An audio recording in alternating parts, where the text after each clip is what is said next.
giovane vittima in poco più di una settimana sulle strade della Marca nel terribile schianto tra la sua auto e un furgone. Perde la vita un 22enne musicista di San Biagio di Callalta. Sebastiano Marson, nome d'arte Sciaba, aveva fatto della sua passione musicale un lavoro. Il sindaco di San Biagio lo ricorda fin da ragazzino sui social, messaggi di dolore e sconcerto. Irruzione stile arancia meccanica con bastoni e pietre, violenza e paura in una casa di Volpago del Montello, 3 marocchini pestati e rapinati, la casa devastata, i carabinieri denunciano 3 connazionali e una minorenne, indagini sul movente, forse una vendetta. Dopo il caso del candidato in Basilicata, nuova accusa di antisemitismo contro i giovani capellista PD. Nel mirino Rachele Scarpa, per un post lo scorso anno, la replica, mai negato il diritto di Israele a esistere. Dalla lista della Lega per l'uninominale con i saldiniani blindati e i malumori nel PD, tensioni trasversali nei territori. Il commento del direttore Bacciali, legge elettorale grottesca, un insulto agli elettori. Vittorio Veneto, piovono calcinacci dal pilone dell'autostrada, il racconto di un residente, rischiamo che ci scappi il morto, dice oggi nuovo intervento in zona dagli operatori. Sdegna Monastier poco prima della mezzanotte quando alcuni giovani hanno divelto la bacheca pubblica vicino al giardino comunale, devastando i libri al suo interno. In vista della beatificazione di Papa Luciani, prevista il 4 settembre, nascono dei veri e propri corsi online per raccontare la vita di Giovanni Paolo I. Telespettatori di Antena 3, buonasera e ben ritrovati. Il telegiornale di Treviso e ancora la cronaca. In primo piano ancora una vita giovanissima spezzata lungo la strada, quella di un 22enne di San Biagio di Callalta, Sebastiano Marson, musicista, cantante, morto nella notte in uno scontro frontale lungo Via Argine al confine con Zenson di Piave. Il primo servizio. Uno schianto frontale violentissimo, la Volkswagen Golf che schizza fuori strada abbattendo parzialmente un capitello, poi il silenzio. La vita di Sebastiano Marson, 22 anni appena, si è spezzata così alle 2:30 della scorsa notte lungo Via Argine ai confini tra San Biagio di Callalta e Zenson di Piave, e la Marca piange la sesta giovanissima vittima della strada in soli 10 giorni, dopo Alessandro, 17 anni, morto in scooter a Ormelle, e i 4 amici di 18 e 19 anni usciti di strada a Cordignano. Grave in ospedale il conducente dell'altro veicolo, un Fiat Doblò. Si tratta di un 24enne senegalese che non sarebbe però in pericolo di vita. L'impatto tra l'auto e il furgoncino all'altezza di Via Angeli è avvenuto a centro strada. Non facile quindi capire chi dei due possa aver invaso l'altra corsia. Il forte boato, la chiamata ai soccorritori, SUEM e vigili del fuoco arrivati sul posto insieme a 2 pattuglie dei carabinieri da San Biagio e Silea, a cui spetterà ora il compito di cercare di ricostruire l'esatta dinamica dell'incidente. L'auto di Sebastiano che procedeva verso Zenson distrutta nel fossato, il ragazzo ormai privo di vita, e la notizia della sua morte che si è sparsa velocemente a Sant'Andrea di Barbarana, dove il 22enne cantante e musicista abitava con mamma, papà e la sorella minore. Poche centinaia di metri ancora e sarebbe arrivato a casa.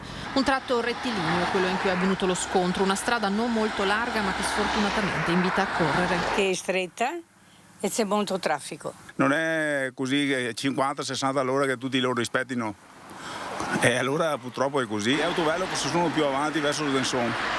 Sì, a volte si mettono anche con l'autovello che se là, c'è 50 all'ora, però è una strada che vede come richiama di correre da 80 anche a 90, 100 all'ora, no, non è perché è dritta e purtroppo è così. Un traffico come quest'anno, per esempio, non lo abbiamo neanche mai, perché è tutta una macchina in continuazione. Se in questo caso la velocità c'entri o meno saranno le indagini a stabilirlo. Il giovane senegalese al volante del Doblò rischia ora di essere indagato per omicidio stradale in attesa che si chiariscano le eventuali responsabilità. Il suo nome d'arte era Sciaba, aveva fatto della sua passione musicale un lavoro. Il sindaco di San Biagio ricorda con commozione Sebastiano Marson fin da ragazzino, e poi c'è lo sconcerto, il dolore che corrono sui messaggi dei social.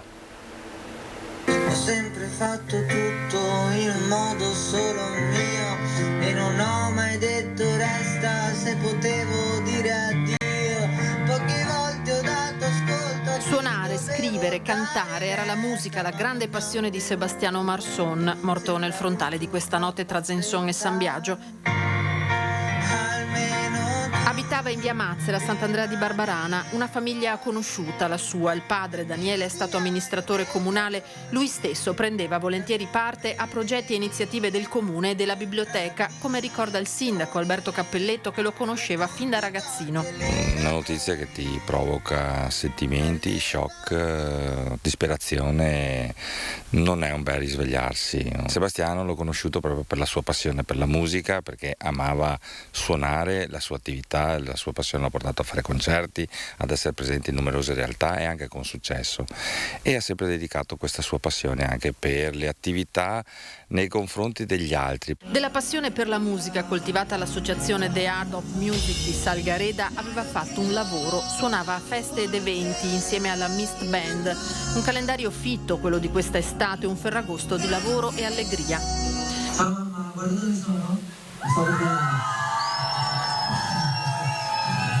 Il gruppo doveva esibirsi ieri sera a Frassinelle Polesine, in provincia di Rovigo. Gli altri due componenti su Facebook lo hanno salutato commossi, promettendo a Shaba, questo è il suo nome d'arte, di portarlo per sempre sul palco con loro. I social sono pieni di messaggi di sconcerto e dolore, una perdita tragica e improvvisa che lascia spiazzati, l'ennesimo tributo alla strada. Io dico, ragazzi, andate piano, la vita è una sola, facciamo attenzione il più possibile, perché poi la disperazione è per tutti noi, per tutte le comunità. Quando ci sono questi lutti, io sono in questo momento, sto pensando alla sua famiglia, al suo papà, alla sua mamma, alla sua sorella, sto pensando a loro e mi unisco al cordoglio che in questo momento possiamo provare, andrò a trovarli prossimamente. La musica è sempre stata per me la mia unica medicina e unica forza. Senza di lei tutto quello che vedo, tutto quello che provo, tutto quello che sento, tutto quello che dico, tutto quello che tocco, tutto quello che voglio, tutto quello che canto, tutto quello che penso, tutto quello che suono, tutto quello che amo non avrebbe senso. La commozione dunque di un'intera comunità, come c'è la commozione in questi giorni anche oggi a Cordignano per le 4 vite spezzate a Godega. Questa sera a Cordignano ci sarà la veglia di preghiera per i 4 giovanissimi morti, la veglia che era prevista ieri ma che poi è stata slittata per il maltempo. Intanto nel pomeriggio sempre a Cordignano ci sono stati i funerali di Daniele Ortolan, l'ultimo dei 4 giovanissimi della strage di Godega ai quali è stato dato il saluto.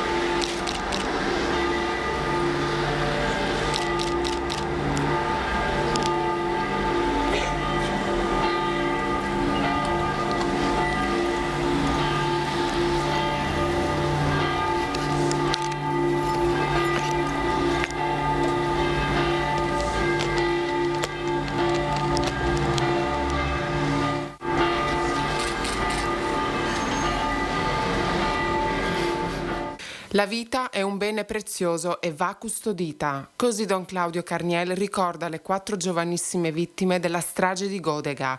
In migliaia erano presenti questo pomeriggio a Cordignano per la celebrazione funebre della promessa del nuoto trevigiano Daniele Ortolan, l'ultimo dei 4 funerali celebrato alla parrocchia di Cordignano. Il dolore resta grande, non ci si rassegna facilmente. La perdita di un giovane. Quando abbiamo sentito la notizia siamo stati tutti scossi, disorientati. Oltre il dolore vostro, di genitori, di famiglia, che possiamo solamente immaginare e che comprendono meglio quelli che sono passati attraverso esperienze simili alla vostra. Il dolore di Sophie per un amore che stava sbocciando, il dolore di tanti amici nei tanti ambienti che Daniele frequentava. Una perdita di cui mamma Tiziana e papà Emilio ancora non si capacitano. Un dolore lancinante che strazia il fratello Diego e la giovane fidanzata Sofia. Commovente la lettera di un amico con cui Daniele era solito ritrovarsi. Che tutto il tuo estro nascondeva delle emozioni che spesso non ti piaceva far vedere. So bene che niente di ciò sarà possibile. Una celebrazione alla vita di Daniele, conosciuto e amatissimo dai suoi amici, dai semplici conoscenti e dal gruppo della società di nuoto Nottoli di Vittorio Veneto. In chiesa anche il sindaco Roberto Campagna e il primo cittadino di Orsago, Fabio Collotto.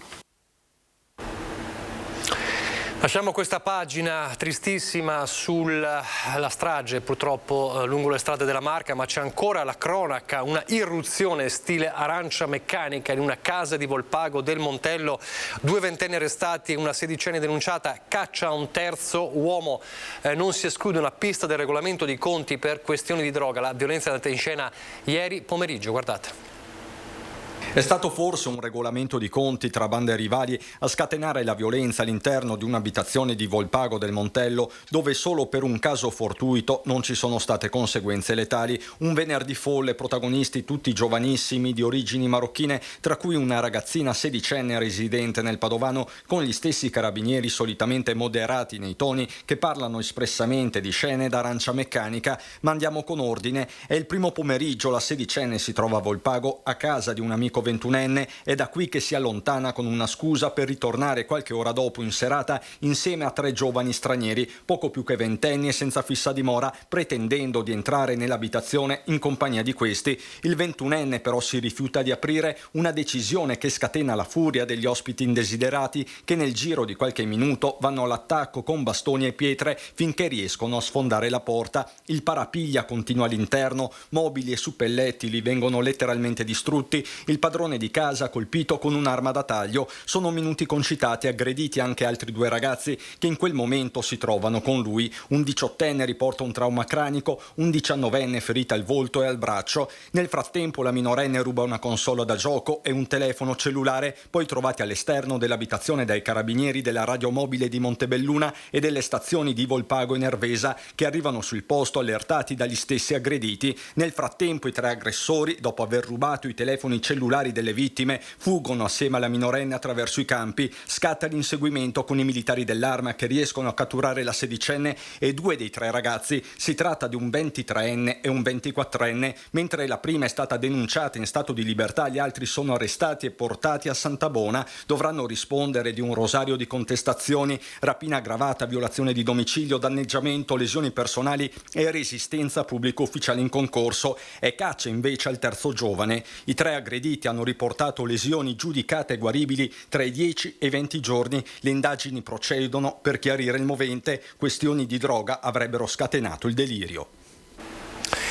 Torneremo alla cronaca fra poco, adesso però c'è la politica, non c'è pace davvero in questi giorni per Rachele Scarpa, una degli under 34 capilista scelti da Letta, e il cui nome, lo sappiamo, in questi giorni ha scatenato la polemica interna al PD trevigiano. Stavolta c'è un'accusa di antisemitismo che arriva da Forza Italia. Scrivono infatti in una nota, l'ho scritto in una nota oggi, il deputato Andrea Orsini e il senatore Giovan Battista Fazzolari. Non si sono ancora spente le polemiche per le affermazioni di un giovane candidato del PD in Basilicata, Raffaele La Regina, che mettevano in discussione il diritto di Israele a esistere, ed ecco che salta fuori un'altra giovane capolista, Rachele Scarpa, secondo la quale chi si ostina a parlare del diritto di Israele, a difendersi, si rifiuta di cogliere la gravità e la complessità della situazione e chiude gli occhi davanti a quello che Human Rights Watch ha definito pochi giorni fa il regime di apartheid di Israele. I 2 di Forza Italia fanno riferimento a un post datato, lo vedete, 11 maggio 2021, nel quale Scarpa commentava un bombardamento a Gaza con 24 vittime. Indizio, accusa Orsini, della mentalità che serpeggia in una parte significativa della sinistra italiana. Per noi accostare le parole Israele e apartheid è addirittura osceno. Ci aspettiamo dal segretario del PD non soltanto parole altrettanto chiare, ma anche le scuse, visto che si tratta di una sua scelta di persone. In queste ore, lo ricordiamo, Raffaele La Regina, che era stato accusato di un post antisemita, ha ritirato la sua candidatura in Basilicata per evitare le speculazioni motivazioni politiche. Di tutt'altro invece tenore la scelta di Rachele Scarpa in queste ore, a quanto pare, perché poche ore dopo la stessa Scarpa su Facebook, e lo leggiamo proprio da Facebook, ha replicato così: il Partito Democratico di cui faccio parte sostiene da sempre il processo di pace in Medio Oriente e io mi riconosco nella posizione espressa dall'Unione Europea e anche dal presidente Biden a favore di una soluzione a 2 stati per il conflitto tra Israele e Palestina, quindi senza negare mai il diritto di Israele a esistere in sicurezza e allo stesso tempo quello dei palestinesi a vivere al di fuori di uno stato di occupazione con libere elezioni senza ricatti di Hamas. Ben altro discorso, dice Scarpa, è la legittima critica alla politica del governo israeliano, quando in passato in nome del diritto di offesa è arrivata a colpire la popolazione civile, ricevendo critiche da tutto il mondo, anche da parte di esponenti del mondo ebraico, da parte di politici preparati su questi temi come l'ex presidente della Camera Laura Boldrini, che in questi giorni insieme ad altri esponenti del PD ha criticato la chiusura di ONG da parte delle autorità israeliane. E conclude: la mia militanza politica iniziata dal viaggio nel campo di concentramento di Auschwitz, ritengo una priorità assoluta lottare contro razzismo e antisemitismo. Questa è la replica di Rachele Scarpa a una polemica che comunque c'è in queste ore e che sappiamo per quanto riguarda Raffaele la Regina in Basilicata è costata, diciamo, la candidatura in Basilicata. Tutto questo arriva nel giorno in cui Giovanni Zorzi, segretario provinciale, ha parlato per la prima volta dopo le candidature imposte da Enrico Letta. Un fatto gravissimo, ha detto Zorzi, disponibile a dimettermi se la direzione del partito me lo chiederà, ma per ora la priorità è giocare al meglio la partita elettorale. Le sue parole. Ha già sentito Rachele Scarpa in questi giorni? No, non ho ancora ricevuto telefonata da parte sua. Ed Enrico Letta? Non ho ricevuto nessuna telefonata da parte sua. Né Rachele Scarpa né Enrico Letta hanno alzato il telefono dopo l'annuncio dei candidati Dem e le polemiche che ne sono seguite. Il segretario provinciale del PD Giovanni Zorzi e la sua segreteria sono stati scavalcati sia con la scelta della giovane candidata come capolista alla Camera che con i paracadutati dall'esterno. Dopo alcuni giorni di riflessione, Zorzi ha deciso di accettare comunque la sua candidatura nel collegio uninominale per la Camera Castelfranco Montebelluna, annunciando di essere però disponibile a dimettersi da segretario qualora la direzione del partito convocata per martedì lo chiedesse. Si aprirà il dibattito, dopodiché se la direzione lo riterrà io sarò pronto a fare comunque un passo indietro, così come tutta la segreteria provinciale. Scarpa non era nella rosa di nomi sottoposti al regionale e al nazionale, le erano stati preferiti i profili di sindaci e amministratori giudicati più rappresentativi ed esperti. La scelta di Enrico Letta è stata diversa e questo rappresenta chiaramente un fatto molto, molto grave.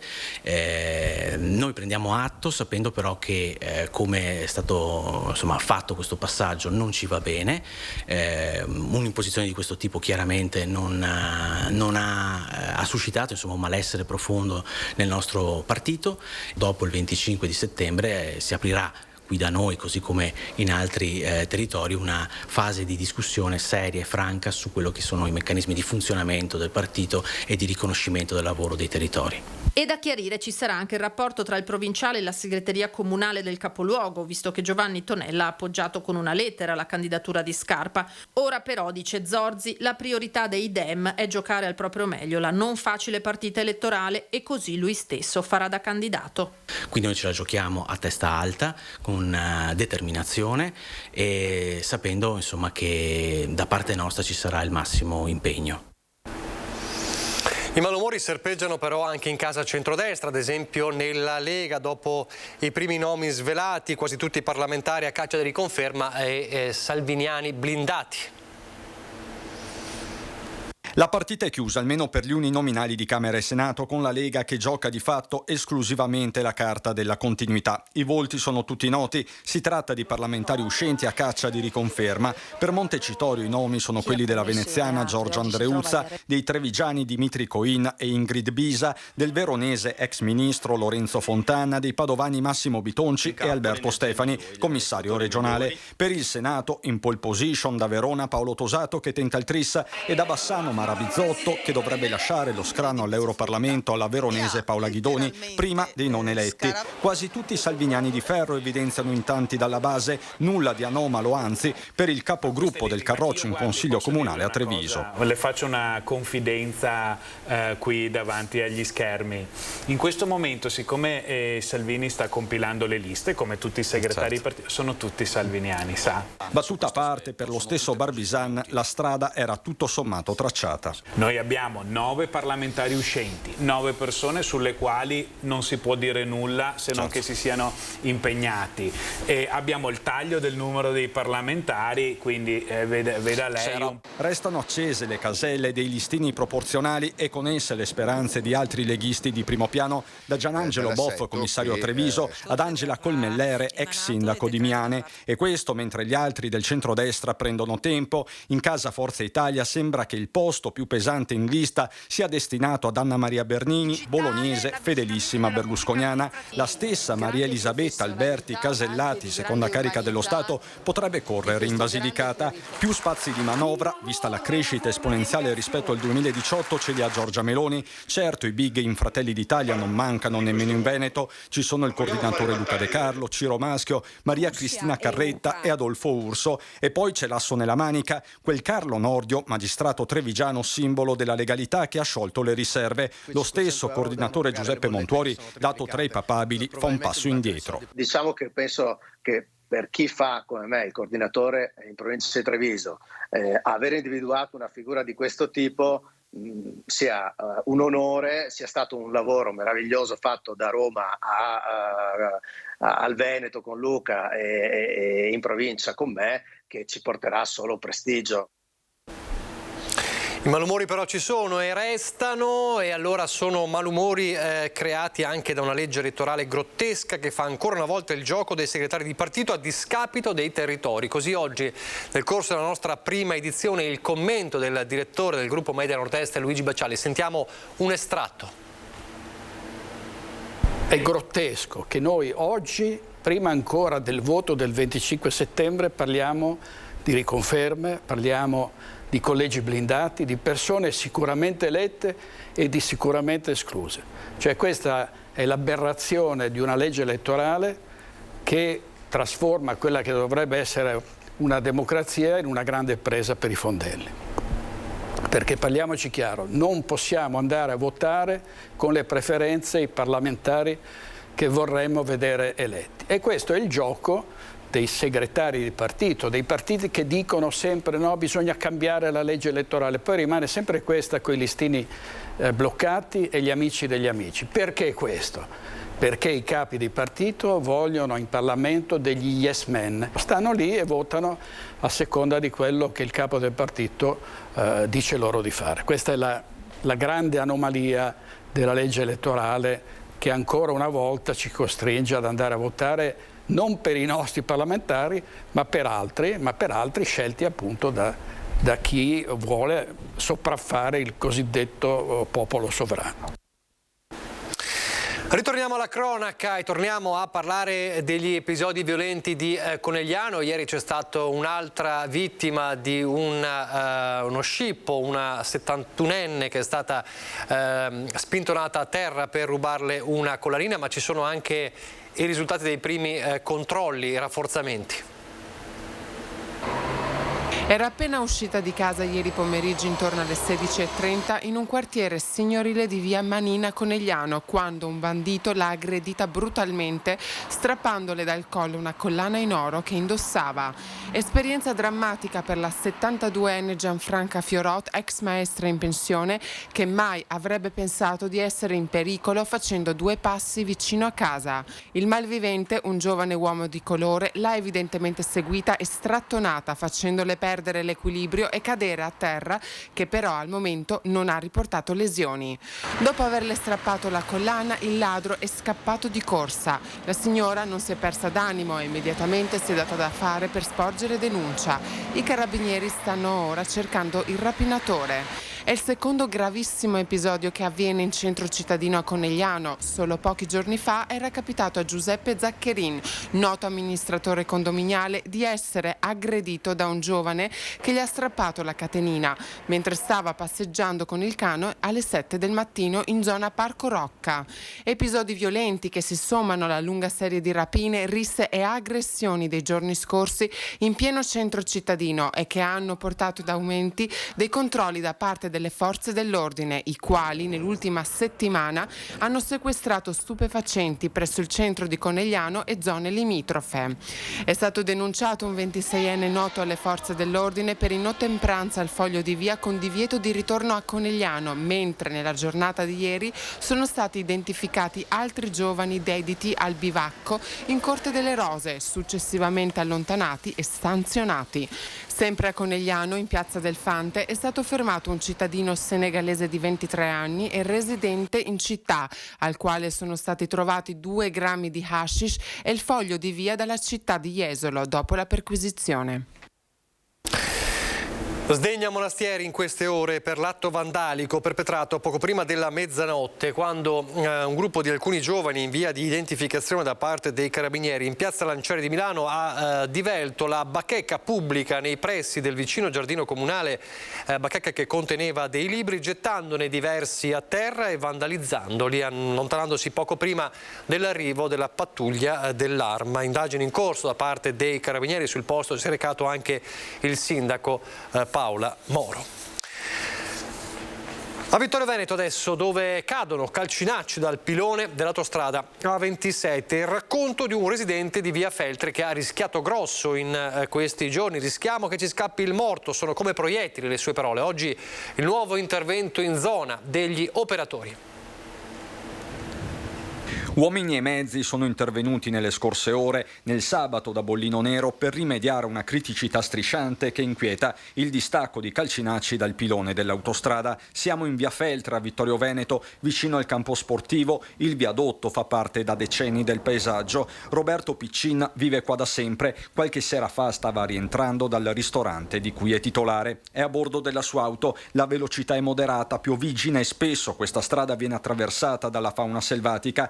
Soffia anche il vento, ma da queste parti è la norma. E a un certo punto vedo dall'alto dell'autostrada cadere delle cose un po' diverse dall'acqua piovana, quindi rallento subito, mi fermo e proprio di fronte alla mia macchina mi si presenta una scena alla quale sono rimasto abbastanza sbalordito, perché erano dei pezzi di cemento armato caduti dal viadotto da 40 metri, quindi dei veri e propri proiettili che per fortuna, dico, non sono entrati nell'abitacolo. Piccin allerta le forze dell'ordine. All'indomani c'è una prima pulizia di massima da parte degli operai della società Autostrade, ma a terra, mostra Piccin, ci sono ancora delle tracce. Queste cose qui, se ti entrano in un cristallo, di sicuro riescono a farti dei danni non immaginabili sulla tua persona, perché se ricordiamo qualche anno fa che andavano di moda a lanciare dei sassi da un cavalcavia sulle autostrade, hanno fatto anche dei morti,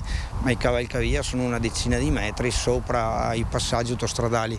Qui stiamo parlando di un'altezza di 40 metri, 38-40 metri, quindi immaginate voi cosa può succedere. Nelle scorse ore il nuovo intervento con autoscala c'è da capire se sarà sufficiente. Parlando con dei professionisti mi dicono che il cemento armato è garantito 50 anni, quindi questo viadotto qui è un signore di mezza età. Insomma, un uomo di mezza età vada sempre dal medico a farsi un check-up, farsi controllare se è tutto a posto, perché c'è sempre qualche problemino da risolvere. Qui abbiamo una struttura di mezza età e pian pianino il vento, l'acqua e le intemperie qui lo stanno erodendo e io sinceramente interventi massicci sulla struttura non li vedo. Ritorna la paura di quella notte Piccin e allo scampato pericolo, ma resta una considerazione amara, soprattutto guardando verso l'alto. Per fortuna non è successo nient'altro di più e quindi va bene tutto, ma qui aspettiamo sempre che ci scappi il morto.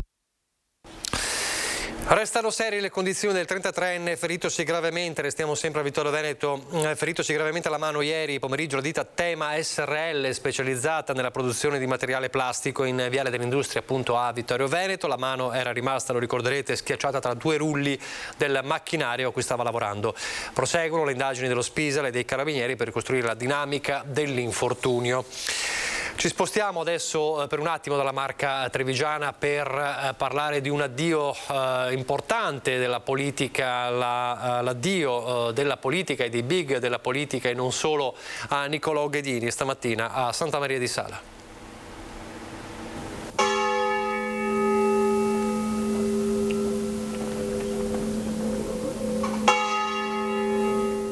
Per l'ultimo saluto a Niccolò Ghedini, tenutosi in forma privata, come da sue disposizioni, sulla bara la sua toga da avvocato, con il tocco. Ad accompagnare il feretro, la moglie Marisa, abbracciando un mazzo di spighe di grano delle loro tenute, come simbolo della grande operosità del marito, insieme alle 3 sorelle dell'avvocato e il figlio di quest'ultimo, Giuseppe.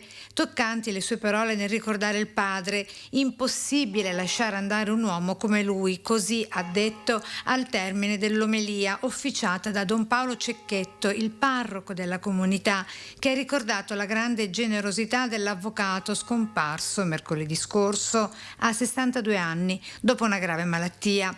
Alle esequie anche la Presidente del Senato, Maria Elisabetta Casellati, grande amica di Ghedini, arrivata con Gianni Letta. A precederli poco prima anche Marina Berlusconi, in rappresentanza del padre. Quindi Antonio Tajani, vicepresidente di Forza Italia. Era per noi un amico, un fratello, ma vedete di avvocati, un grande avvocato, di magistrati, di politici, ce ne sono tanti, di signori ce ne sono veramente pochi. Lui era un gran signore. È stato descritto come una persona molto generosa, molto ironica. Lo sappiamo, anche. Ma sì, è un uomo di grande cultura, una grande persona. Tra i presenti è la capogruppo al Senato Anna Maria Bernini, che ricorda così l'ex senatore. Un grandissimo. E con una carezza si commuove nel vedere Thor, il Terranova di 6 anni nero, cui l'avvocato Ghedini era particolarmente legato.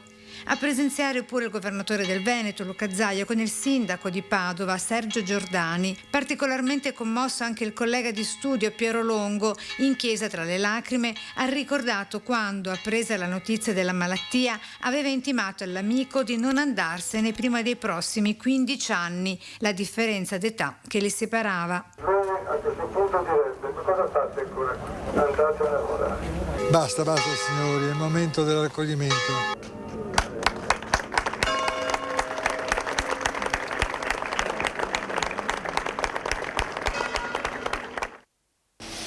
Adesso andiamo nel Bellunese.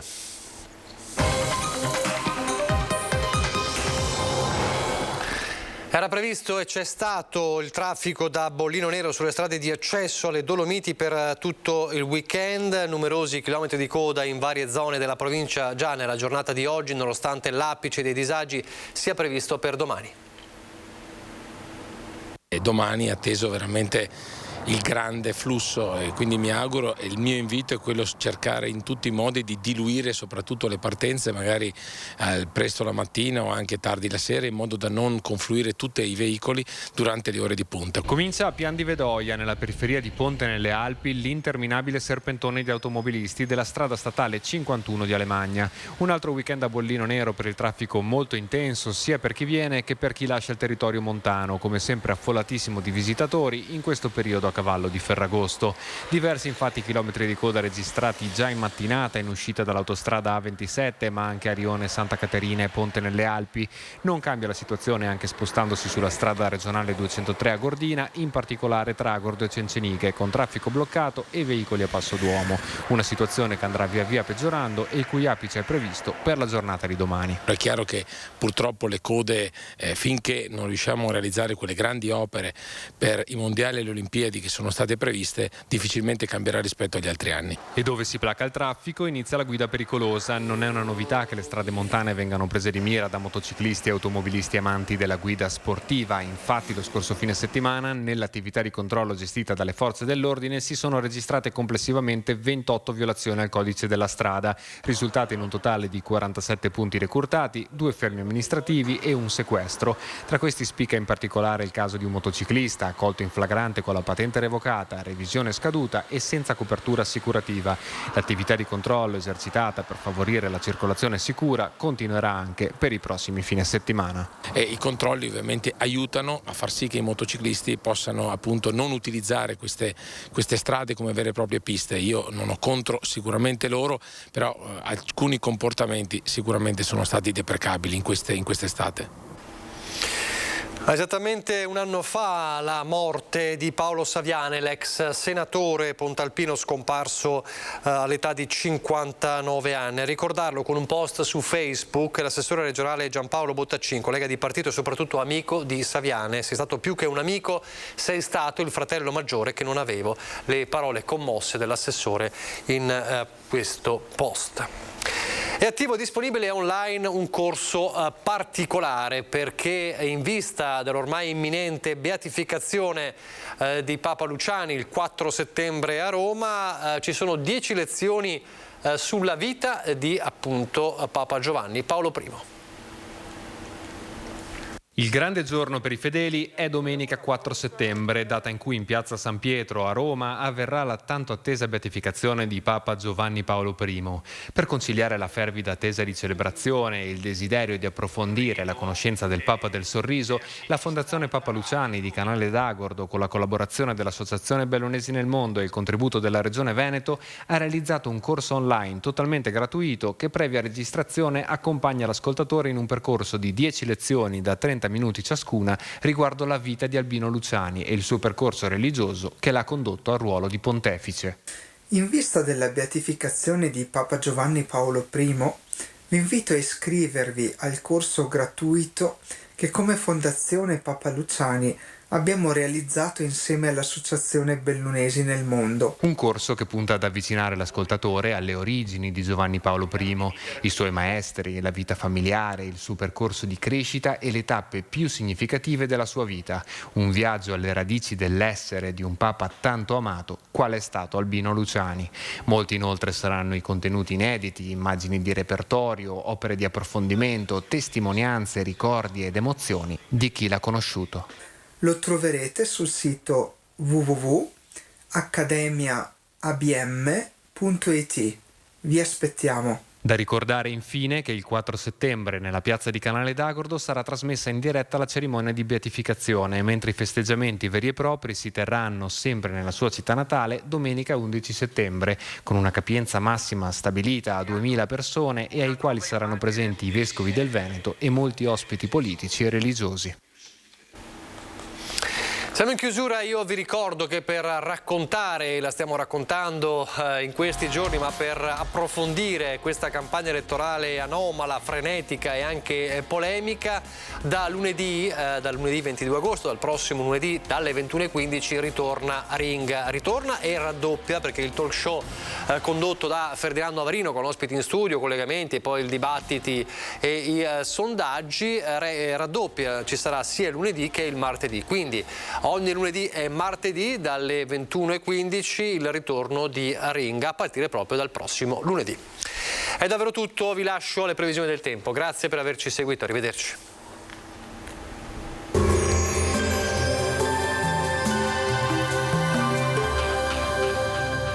Tonus Laboratorio del Piede, centro altamente specializzato nella costruzione di plantari su misura, dedica nuove tecnologie di rilevazione dei carichi posturali per dare voce alla filosofia di benessere che lo caratterizza. Benvenuti al Meteo. Previsioni per domenica 21 agosto. Sul Veneto il cielo sarà sereno o poco nuvoloso, con qualche presenza di nuvolosità sui rilievi durante le ore centrali della giornata. Non sono previste precipitazioni. Temperature minime comprese tra i 17 e i 21 gradi, massime tra i 28 e i 32 gradi. Sul Friuli Venezia Giulia tempo prevalentemente soleggiato su tutta la regione. Possibili velature nelle parti centrali della giornata. Temperature minime tra i 18 e i 22 gradi, massime sui 30-31 gradi. Sul Trentino Alto Adige tempo stabile e molto soleggiato. Non sono attese piogge o rovesci temporali. Temperature minime sui 17 e 18 gradi, massime oscillanti tra i 30 e i 31 gradi. Dal meteo di Antenna 3 è tutto, arrivederci.